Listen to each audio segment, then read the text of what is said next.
Welcome to the World Below panel for Onyx Path Virtual Gaming Convention. My name is Matthew Dawkins, and I am joined by illustrious guests.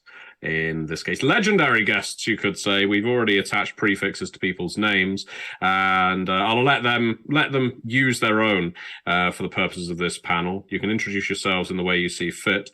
As mentioned, I am Matthew Dawkins. I'm the developer, the designer, conceptual artist, if you will, of the World Below, but this is not a project that a person accomplishes by themselves. Far from it. I'm joined by three of my co-designers. Everyone has had input in some means or other, including an invisible co-designer in the background who you won't see or hear from, Travis. We keep him quiet in the basement. But in terms of creatives who you can see and hear, I'll go down the line. Let's start with Kat Evans. Kat. Hello. Hi. Very much going from the least to the greatest, I feel, Matthew. No. I was going alphabetical order. Valid.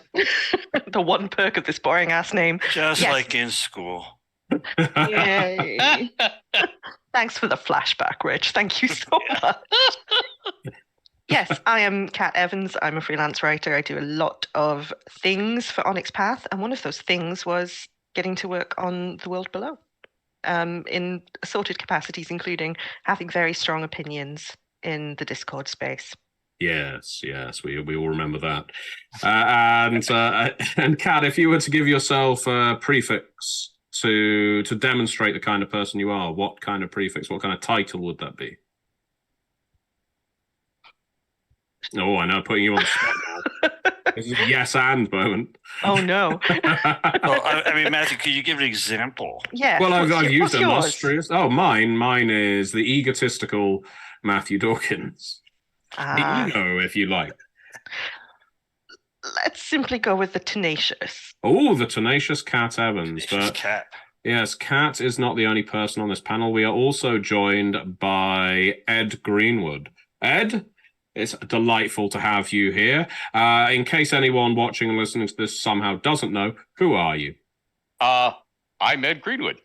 There you go. That was easy. No, I'm a mild-mannered Canadian librarian who created the Forgotten Realms 56 years ago. Thank you for that. and that's what I'm mainly known for. Hello. So, would your prefix be the Forgotten Ed Greenwood? It would probably be the aging Ed Greenwood. The broken down. Oh, God. Oh, no.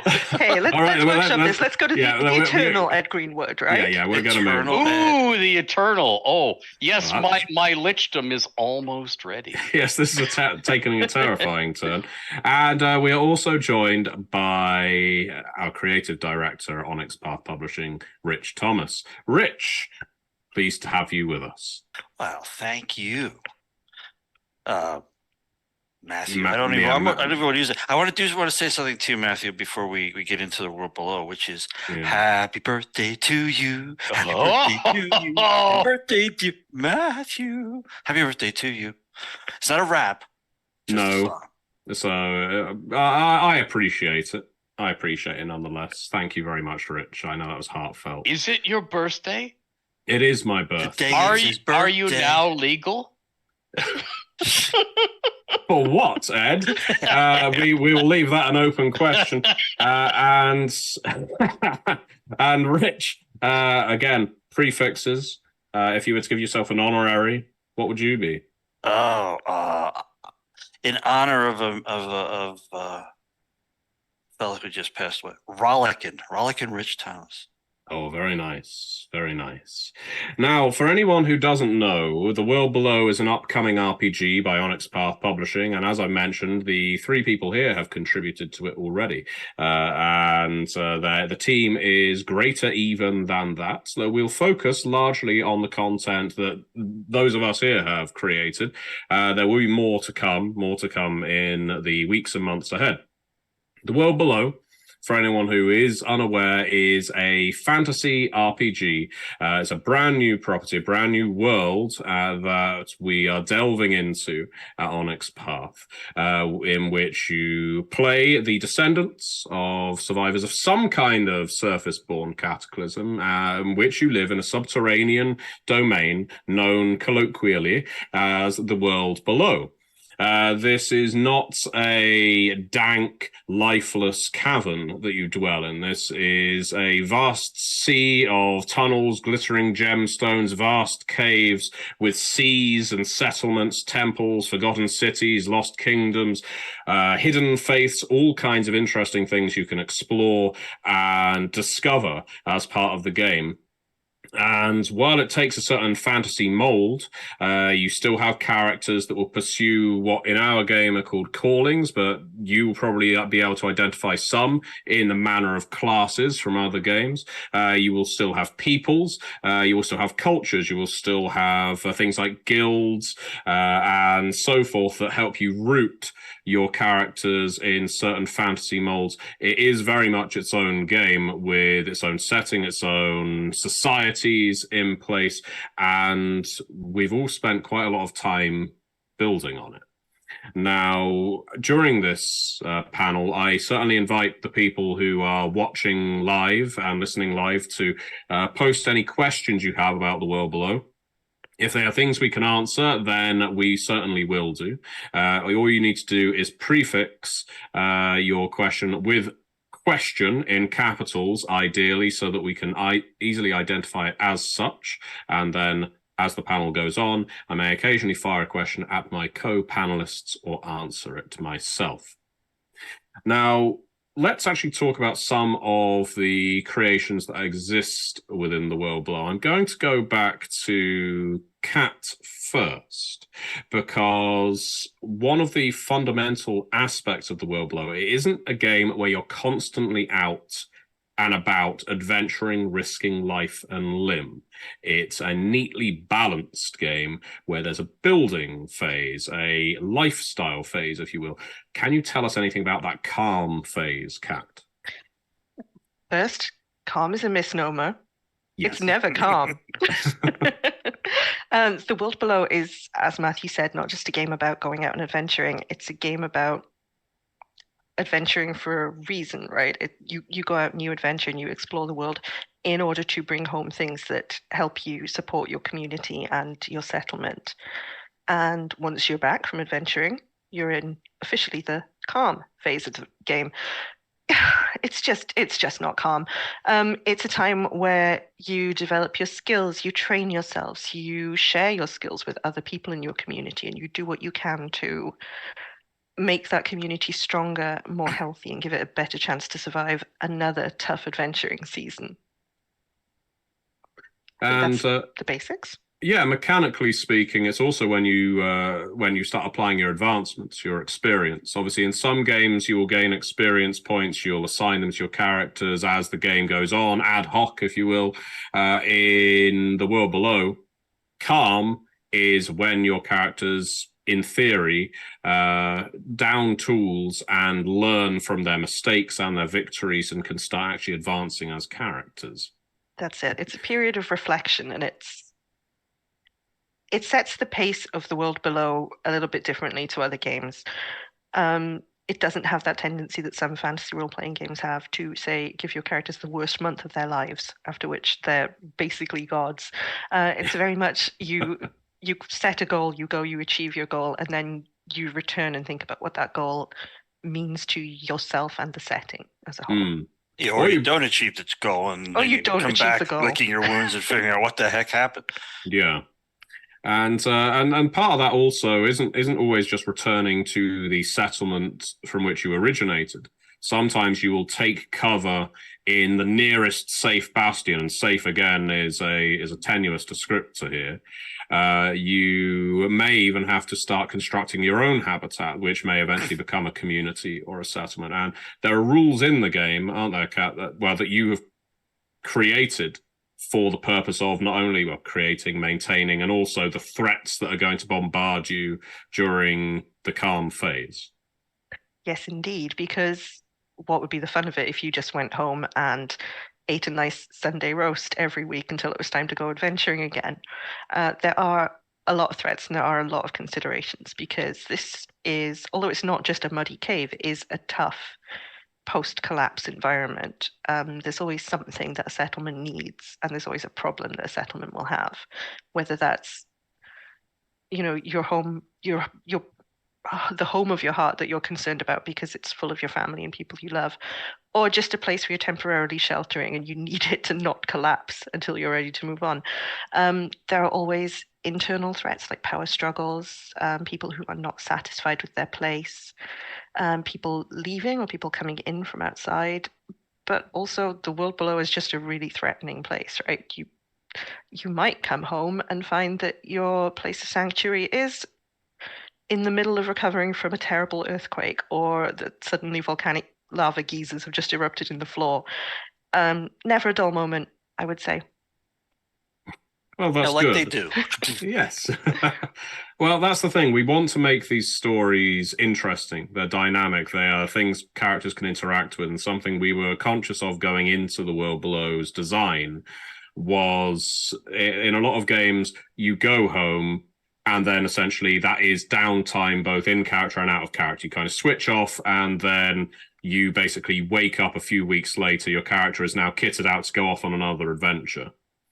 And we wanted the calm to be more of some. This is when you start playing your social games in a way, some of your intellectual games, and also some of the and we've added these into the setting, some of the more light-hearted aspects of the game. There are games that exist within the world below, things that settlements play against each other in tourneys, essentially tournaments. So you can essentially arrange the calm part of the game to be, this is your politicking, and then once calm is over, now you're off exploring again. But those politics aren't going away. They will be waiting for you when you get back. So it's two sides of the same coin, if you see what I mean. Mm-hmm. Now, speaking of settlement, I think Rich. It's kind of an equivalent to way back in when you would get a really winter time hitting in farming communities where you just kind of get knuckle downs, do crafts, just make babies. Yeah, a lot about it, fair amount, and wait out the bad weather until you can start doing the stuff that keeps you alive again. Yeah. Yeah, it's a very focused and specific version of that. But it's something that agricultural cultures and stuff, subsistence farming, where you got to make that food in order to live to the next year. That's a pretty standard way to spin the fantasy thing. Yeah, we've certainly taken inspiration. It would be wrong to not mention from Pendragon, which I've got on my shelves, and several other games that have this kind of social phase, the winter phase as it's called in Pendragon. Although we are doing something different with it, making it a, I guess, heftier part of the game than this is just the end of the year and now you get on with your next quest. And so, yeah, it will be very interesting to see how that lands with players, how people gel with that. And yeah, it's a very exciting thing. Now, we mentioned settlements, and it's wonderful that we've got Ed on this call, because Ed is one of our foremost world builders in the RPG industry. I think that is inarguable at this point. I mean, you could try arguing it, but I've shut that down, kick you off. Just don't respond to those chat questions that are all about arguing. Yeah, well, yeah. The thing is, we all lead dull, boring lives. No, we all exist in the real world. And everybody who exists in the real world has something that bothers them, the daily irritants of their regular life. And if you are creating a fantasy setting, an imaginary setting that we're all going to buy into and spend time in our lives being in, and you're going to make it terribly dangerous and dirty and deadly and with lots of unpleasant fates awaiting you around every corner, and the fact that you have to go adventuring just to have enough food to go on adventuring, wow, you have to somehow make it more attractive than real life. And therein lies the knack of, because it is, yes, nasty, brutish, and short, just like real life, but our nasty, brutish, and short is cool and different. And things can kill you that probably won't kill you on your commute to work. In the real world every day, it'll be something different. And that's what we offer you, that soupçon of difference. So you can walk up at the water cooler and say, hi, I was killed by undead last night, and they ate all of me and then regurgitated it. So I've stuck it back on, and here I am. When's that report due? And it's that sort of thing that makes you popular and beloved in It's why it's such a widespread hobby. Yeah. Those conversations on unsuspecting victims as well. That's when it really works. Ed created an awful lot of the setting that exists within the world below. An awful lot. I provided notes, pointers, essentially, things that I wanted to see, and then Ed did what Ed does, which is say, I can't stop writing. Yes. Yeah. I believe the technical term is go ape shit. Yes. You just don't stop. And I mean, I learned this years ago before there was an industry, when we were doing the Forgotten Realms, and they said, oh, send us everything you've got. Silly fools. And then about 3 months later, when their FedEx account was drained, they said, stop, please stop, because I would just keep sending everything. And it's like, hey, there are people in this company who are employed as editors. That job is surgical removal of all the crap I send that won't fit. So I'll just keep sending the crap, because worlds are vast and I contain them all. And you never know what somebody else will go, hey, wait a minute, I can think of a funky thing to do with this. So you send it all. And then it just hits a bucket and gets used in a future product.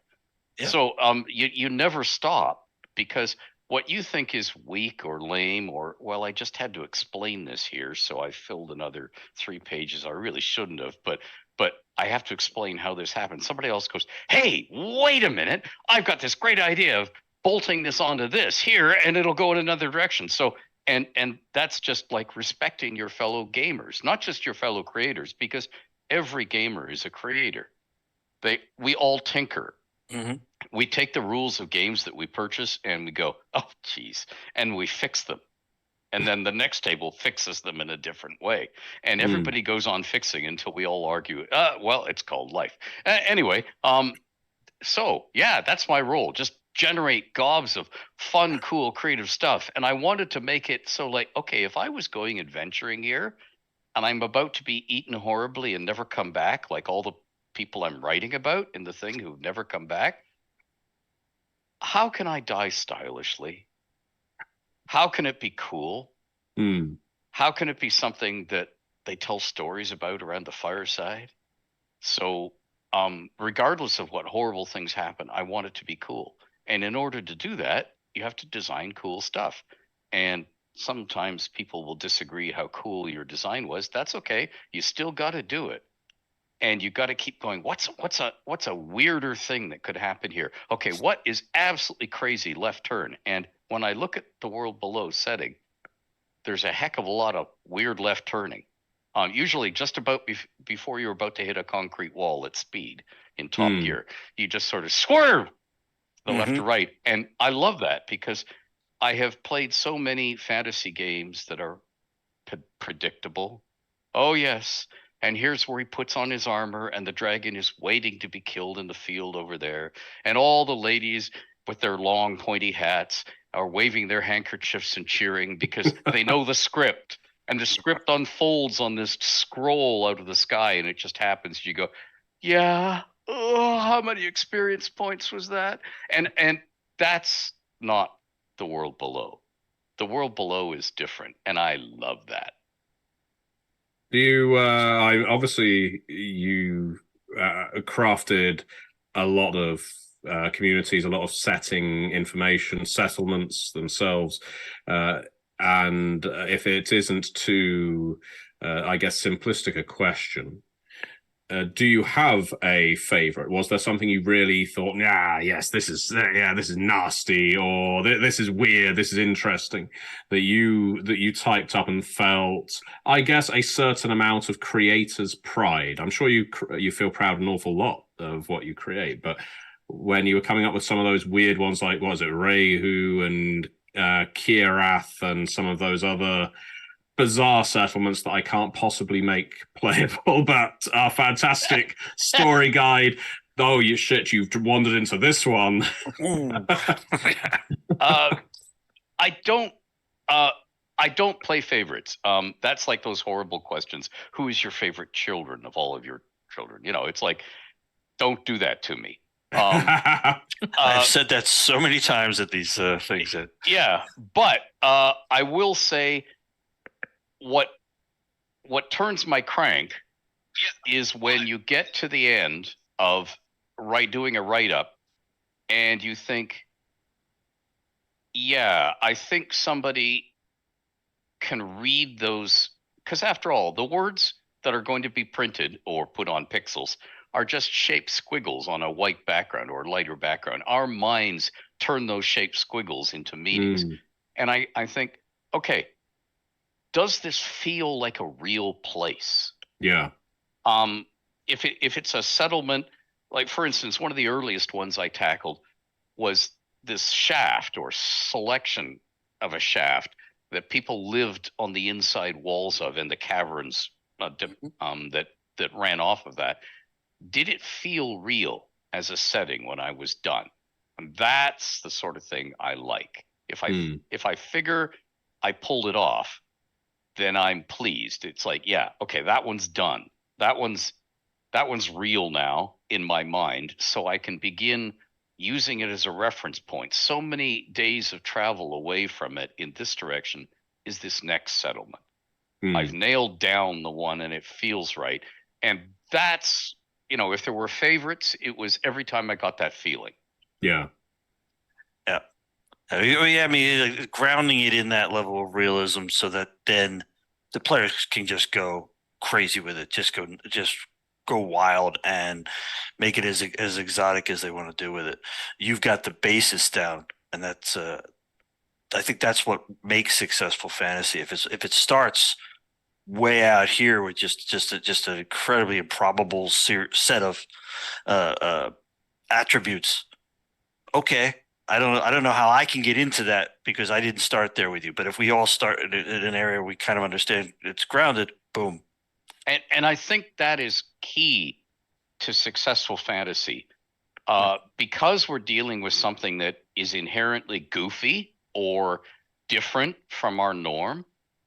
You have to provide little tells in the product. This is what it's like to live in this setting. This is what they do daily. I mean, if they poo into chamber pots and they're now standing there, everybody's standing at their front door holding their chamber pot because it's morning. What do they do with it? Yeah. And it's sort of like you have to provide little details of what it's like to, and if you do that and people buy what they see on the page, then you succeeded, because then they can identify with it, even though it is really crazy and it's not what they'll see when they step outside their front door in real life. But they can identify with it. So it's little things like, just to pull one from classic fantasy, Peter Beagle in The Last Unicorn, his classic fantasy novel. There's a few mentions of the unicorn running around using her horn to knock down nuts and melons from the trees to eat. And you go, oh yeah, of course they'd have to. It's just that tiny little passing detail that isn't germane to the overarching plot, but it's there, and you go, oh, okay, this is real. It's that, as Puba said in the Mikado, that artistic verisimilitude, that makes you buy into what you know is not real. Yeah, I think. See, I can play favorites, and but no, from a player perspective, I think what you're speaking about. There's a really good example in Telva's Hearth, which is one of the settlements you drew up from scratch, and quickly became, I guess, a fundamental player hub in my mind, because it wasn't broadly antagonistic. There's plenty of secrets, plenty of hidden chutes, plenty of forges you might just slip and fall into. There's an entire criminal conspiracy going on there. And when you deliver that manuscript to me, and it immediately has several hooks at the bottom, several plot hooks of okay, so this is what the story guide can do with this, or this is what the players can do with this, I can immediately start tracing those links to what you've written. And it isn't always, it's not spelled out, it's implicit. And so I obviously, as the developer, end up going on to expand material like that, and I start thinking, okay, so this is basically one big hearth, this settlement, hence the name, Telva's Hearth. Lots of magma tunnels running underneath it. The heat is probably intense, and yet for some reason, I decide to add. Essentially, I'm thinking, what does this cave look like broadly? What happens if you look up? And I thought, what if the people in Telva's Hearth a generation or two before started bolting metal plates to some of the walls, wrought iron plates, studding them into the walls. And the rumor is they're covering up tunnels, smaller tunnels of fissures that lead into Telva's Hearth. And why? What is that to protect us from? It's, some of this is mystery that's supposed to provoke plot. Some of it is purely set dressing that's to make you feel grounded. And what I particularly loved about the setting material you wrote, whether it was for some of the weird ones, like people with glowing violet eyes living among sort of monstrous spider webs and so on, or whether it's in a more grounded place like Telva's Hearth, is in each occasion, each settlement, it felt as if this feels right for the world below. This doesn't feel like we have just inserted X Star Trek planet. Boom, we've just stuck it in this setting because we want a place with a warrior culture where everyone is prepared to, march off to their death because for this reason. None of it felt isolated. It all felt ecologically sound as well as societally sound. And speaking of ecology, that's something we will get onto momentarily, but I will leave you alone for a minute, Ed.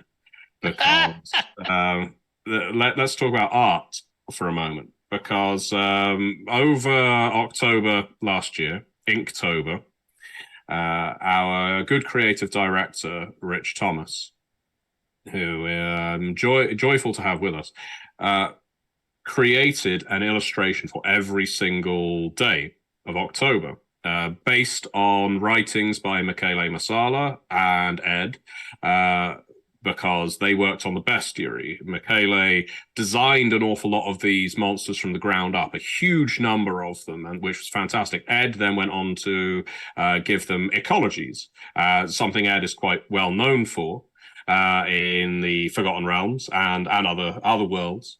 But Rich, you came to approach each of these monsters, and I have to say, quite honestly, and we're obviously usually quite sarcastic with each other, so I'm going to be heartfelt for a moment. Seeing you translate this work into art, and not just a sketch, but vivid art that actually makes you feel like you understand the world below, was delightful.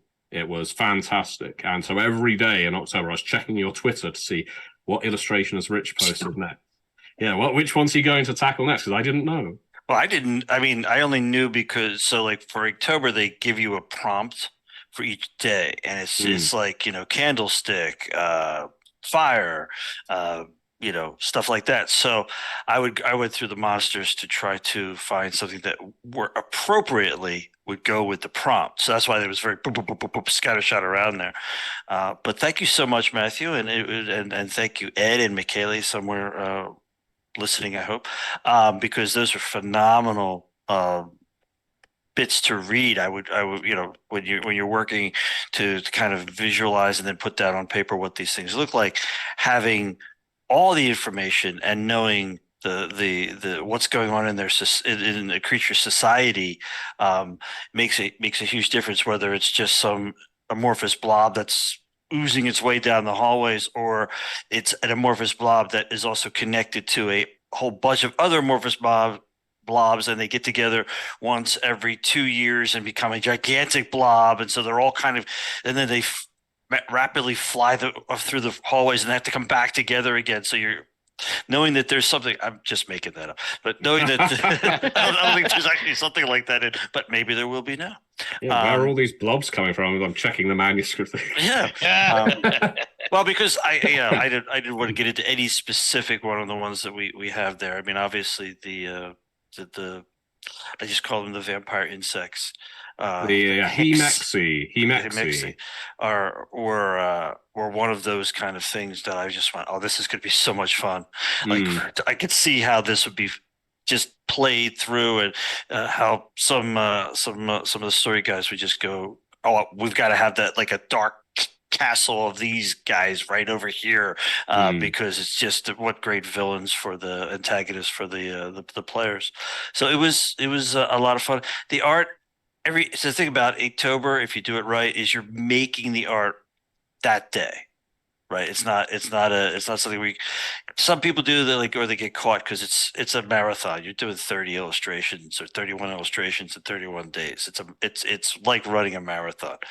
But I like to try to do one illustration a day. So I wouldn't say that they are all complete finished illustrations. I would say so much as that they get their point across, and hopefully they look nice, Oh yeah, I think they're concept pieces. Right. But the wonderful thing is, and to use the Hemexi as an example, the concept shines through so clearly and started giving us more ideas, because we looked at Michele and Ed's writing for these sort of somewhat arachnid, somewhat crustacean, vampire-like creatures that clearly have their own culture and feel quite bothered by all of these people who have exodus to their way into the world below.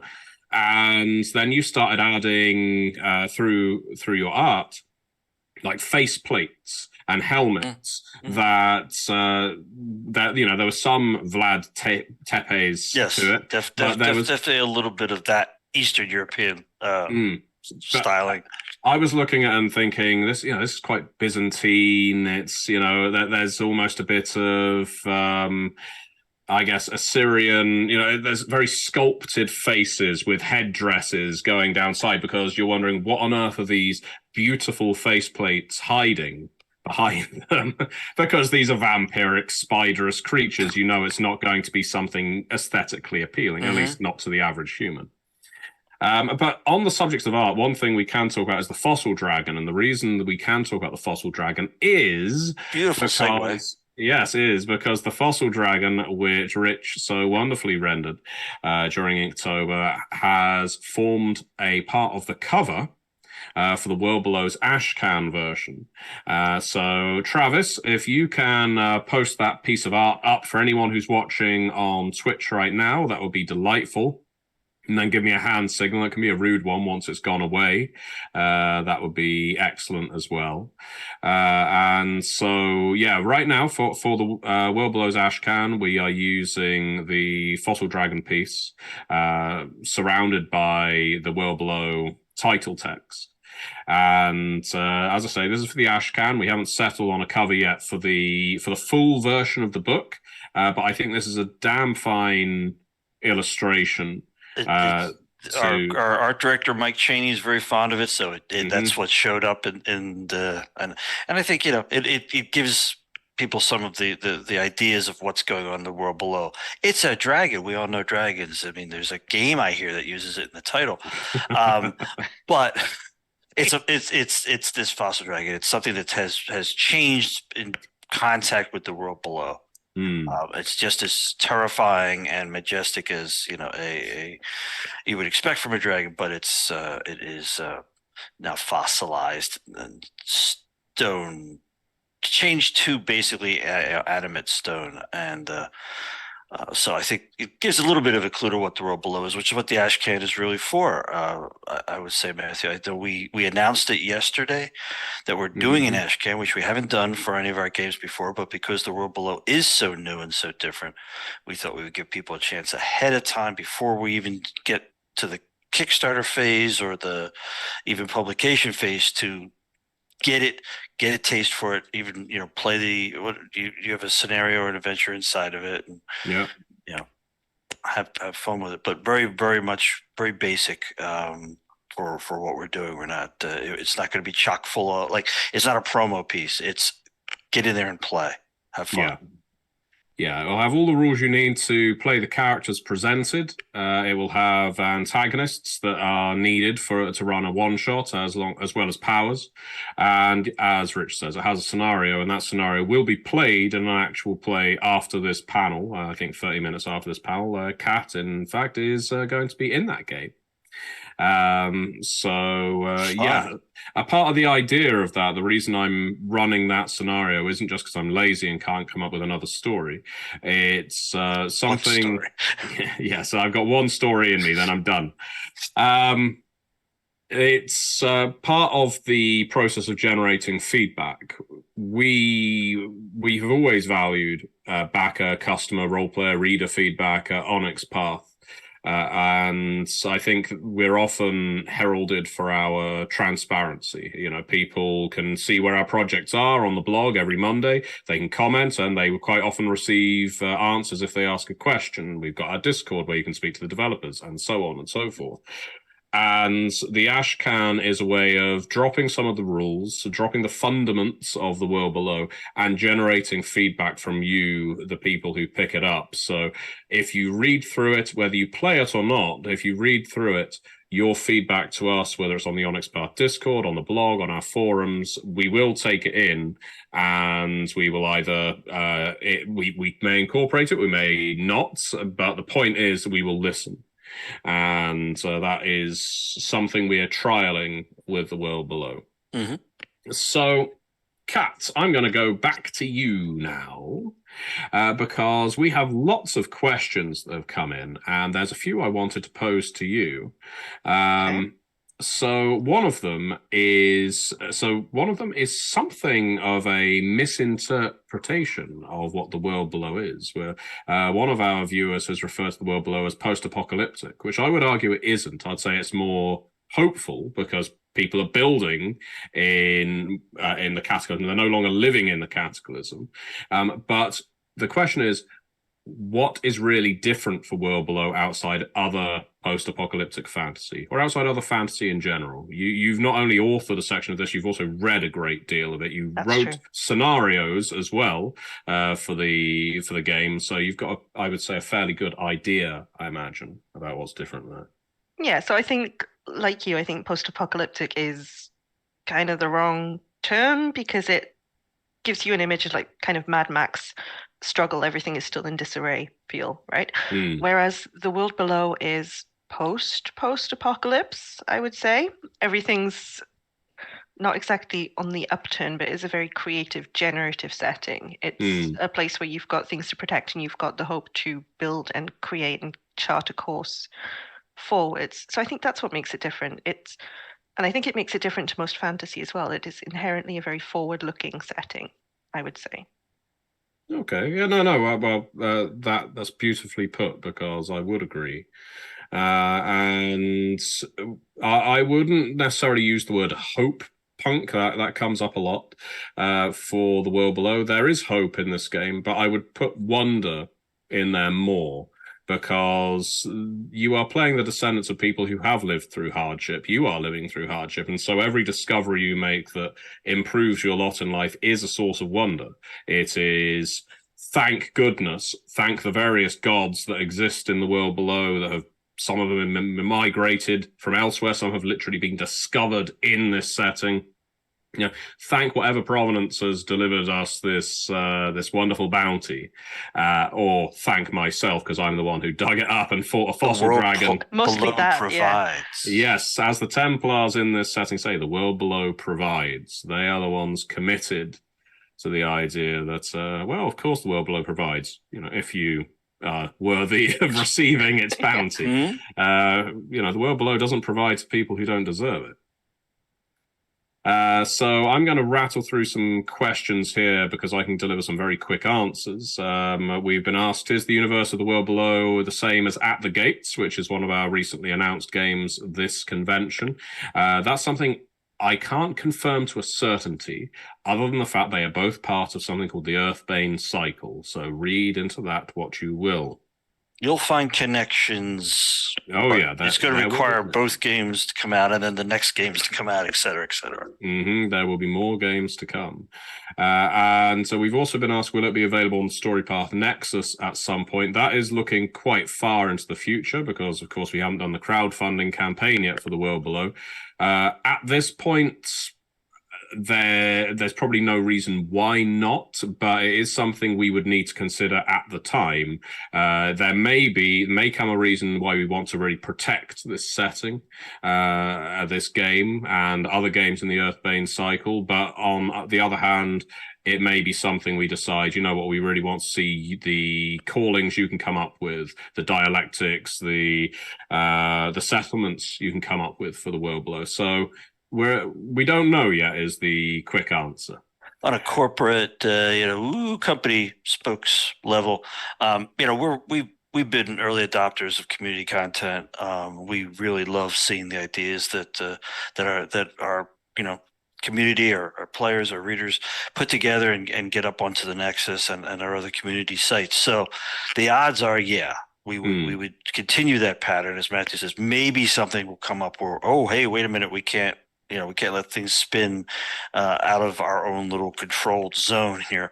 But most likely that, anything that we do, we're going to have a community content opportunity because there's just so many great ideas out there. We can't possibly put in the ones that you come up with. Those are yours. So it's awesome to see them and make them available to the other people who are excited about the world below.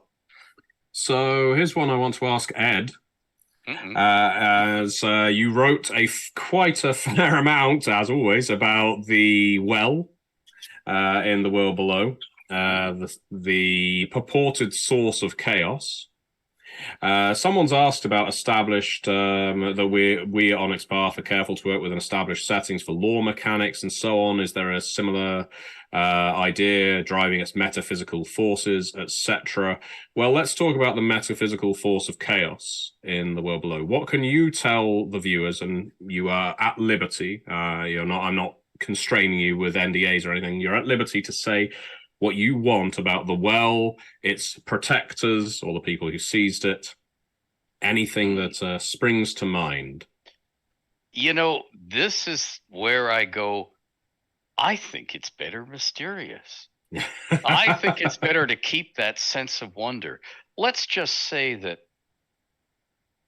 the well is viewed as a source of power, of renewal, of if something bad has happened to you, maybe you can undo it or get better or become a super being or gain superpowers like turning off the coffee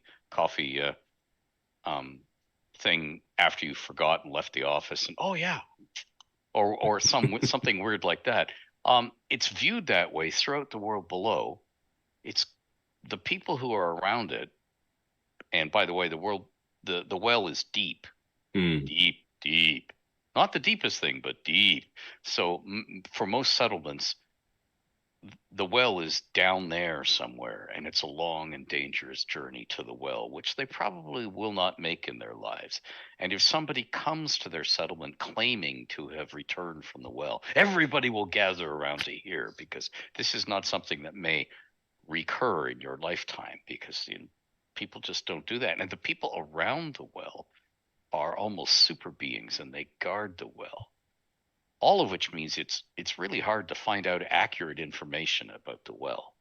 It's sort of like the American dream in real world. You know how suddenly pots of gold, millions, are going to appear in your pockets and bank account, and you're suddenly going to own streets full of houses and large corporations and a private jet. And yet somehow, when you walk outside, there's no private jet parked in your driveway. Oh, speak for yourself. Well, okay. Or the guy next door. The guy next door already has 2 private jets, and they have the stealth mode enabled. You can never quite just keep up, and that's the thing. The well is, in one thing, unobtainable, and the other thing, it's the dream, it's the chalice, it's the holy grail. It's waiting there, and if I was sitting in a game publisher's seat, which I am not, as you can plainly see, I would be going, well, there will certainly be future products that tell us more about the well, because it would be the thing that will always be shining before you. What is the secret of the grail? And to some extent, the well is that in this setting. And I love it, and I want to know more about it. And I did a heck of a lot of writing around it. It's sort of like, I don't know how to dance. Well, you got to get out there on the dance floor. Well, can I just circle around the inside of the dance floor, facing in various directions and doing weird poses because I don't know how to dance? That's how I was writing about the well for most of it. So it's like, I could go full steam ahead, and I could write, okay, if you go this way through the well, you get your wings. You go this way through the well, you get fangs. This way through the well, you get 4 different heads to have different wings and fangs on them. And it's like, that's not the right approach for this, the bolt-on mechanics approach, because the sense of wonder and mystery is centered on the well in this setting, and it should stay there. It's sort of like put. Nicely said. Yeah. Thank you. Thank you. That's quite all right.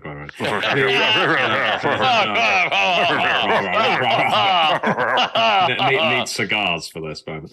That's what I forgot. Oh, darn. I think the you mentioned near the end about the Holy Grail. I think, for an awful lot of the inhabitants of the world below, it probably feels that way. It is on one level a thing of faith. It is a thing of mystery, and therefore also mythological to a lot of individuals. But we know that powerful things of mystery are exactly the kind of objects, people, phenomena that entire cults, societies, settlements spring up around. Not necessarily geographically either. Someone in one corner of the world below is going to have a very different view of what the well is, a perception of what the well might be, compared to people in another corner. And you know what heresies are like when different branches of the same church come together to disagree over what exactly this thing is and how good it happens to be or how bad it is. Then, you get conflict, and conflict drives stories. Military / religious orders. Yeah, that certainly exist. We mentioned that have mottos. Yes.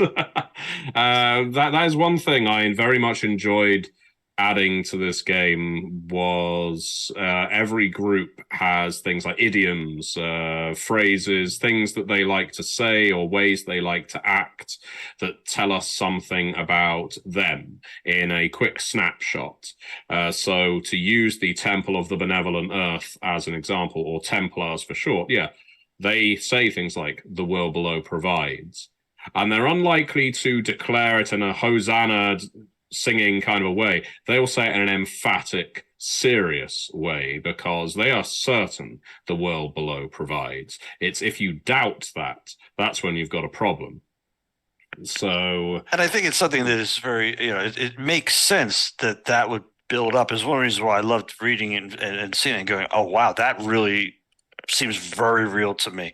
That if you have the first generation that went underground, they had to believe in something was going to get better. They something that gets them through the day, just with all the things that could happen to you, and just trying to find enough things to eat and things like that, to finally discovering these weird pockets of air and light and drinkable water and things like that pop in and out of existence. The world below must have seemed like it was in fact giving this to them so they could survive, and that enabled them to survive again further and further and further. So extrapolating on that was such a great. It was just great seeing that in the writing so far.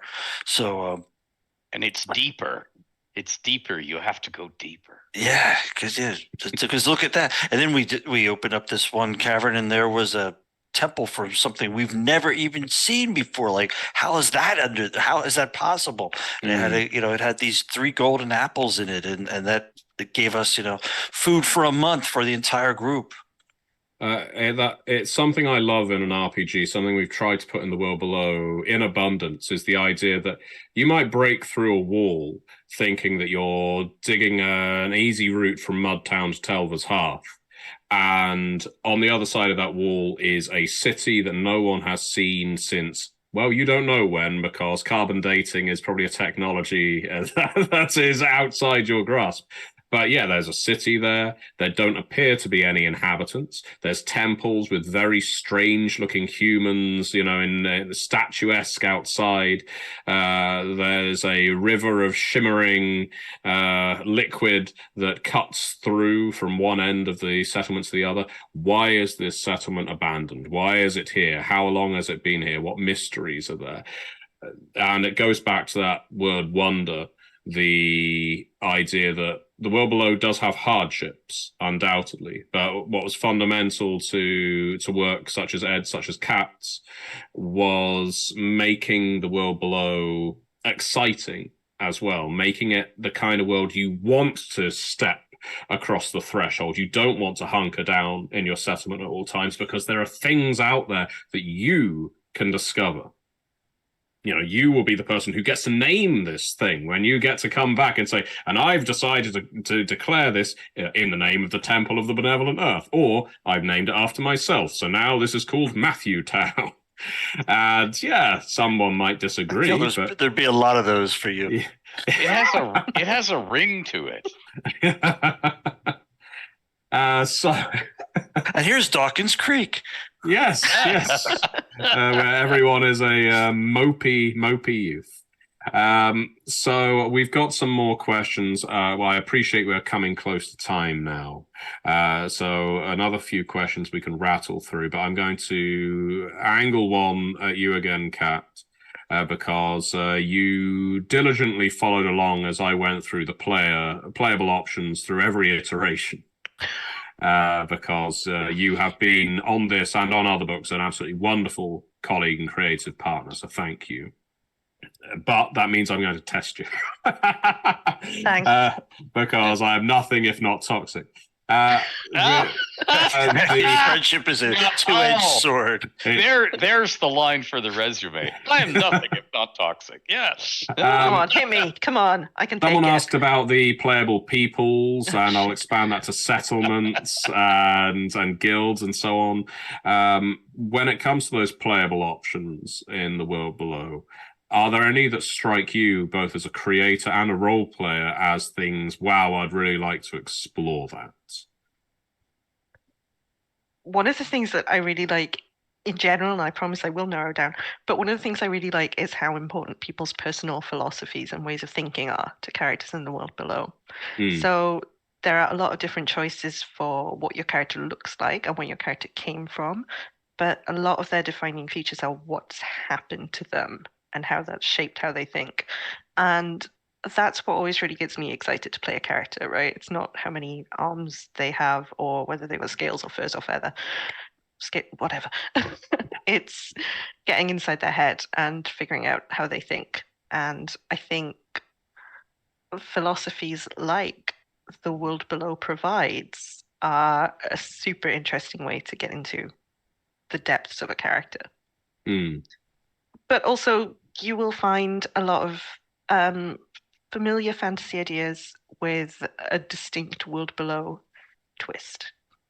So you'll find a lot of shapes of humanoid that you may have encountered before. You'll find some scaly ones and some furry ones, but you will also find some fungal ones, which I think is super cool because we all know that mycelial networks and fungal communities are just the coolest concept. And in a game where I'm super psyched about my character being part of a culture, mycelial culture is a really cool take on that. So that's a nifty thing you can do. Yeah, the fungal aspect. I'm glad you raised that, because it's part of the dialectics in this game, that your characters form an attunement to the world around them. Essentially, the world below speaks, and the question is, do you listen? And if you are listening, you are being affected by it on maybe a physical level, potentially a mental, maybe a spiritual level, but you are being affected by it. And so this is where a character's morphology changes. And again, it's not exclusive to physical. That's one of the iterative processes this game went through. At first, we were looking at this as a purely bodily change thing, but then it started going off into a mutation direction that we weren't necessarily comfortable with, because it narrowed down a lot of our possibilities. So we opened up to, okay, so what does it mean if your character is, let's say, diamond minded? If they are an Adamus, as they are now, so someone who is attuned to ores, to crystals, to gemstones and something like that, and they don't have these crystals spoking out of their bodies, they may do, but let's say you don't. Let's say your character is diamond-minded. What does that tell you about a character if they feel attuned to the environment around them and they form this dialectic, as it's called, where this understanding, your synthesis with the world around you, starts changing you? And it's one of the really fun parts of the game, and fun parts of character creation as well, because you start early on deciding, what kind of character am I going to be? Not just who am I, but what am I going to turn into? And yeah, that's that fungal part, the our, I guess, myconid inspiration is one of the pillars of the dialectics, and I think it's an incredibly evocative one. People, especially now with The Last of Us, everyone loves fungus. Don't know why. In the name, fungus. Yes, it's because they're great fun. Fungi or fungi? Fungi. Yes, yeah. Fungies. So let's see. We are down to our last couple of minutes. I do want to say thank you so much to everyone who has posed a question. Sorry I've not been able to get to all of them, but they will not be forgotten, because every Thursday, and we'll be starting this again next Thursday, we are doing World Below blogs on the onyxpath.com, where we will be hinting at, discussing, delving into different aspects of the game as we get closer and closer to the crowdfunding campaign. So always give us your questions. Always let us know what you want to know about the World Below, how it's playable, whether it's mechanical, setting, or something in between. So do ask us questions, and if I don't get to them now, know that I will try my best to retain them. So some quick ones I can rattle through. Is the world below some version of our Earth? If it is not recognizable as such, at least not on a surface level.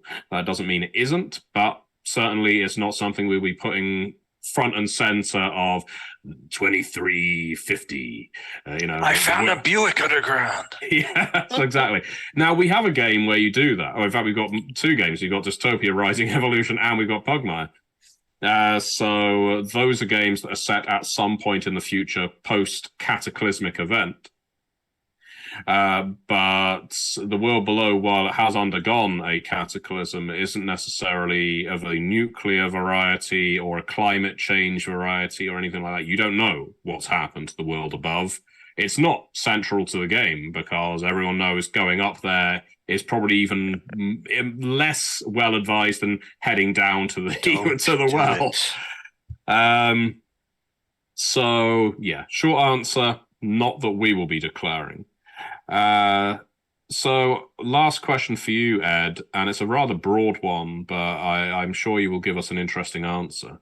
Was it difficult for you to keep a certain tone when working on the world below? Yes and no, he said, in the best political manner. Yes, it was, because whenever you come across something that is closer to the ridiculous than you might otherwise write yourself, you have to decide how to handle it in your prose. And what I'm trying to avoid always in any game writing is that moment where somebody has just purchased a new shiny game and they've ripped off the crinkly cellophane and they've put it on the table and everybody's punching the thingies and flipping through the books. You want to avoid that moment when somebody reads a passage aloud that is in flowery prose and says, "And what the does that mean?" Okay.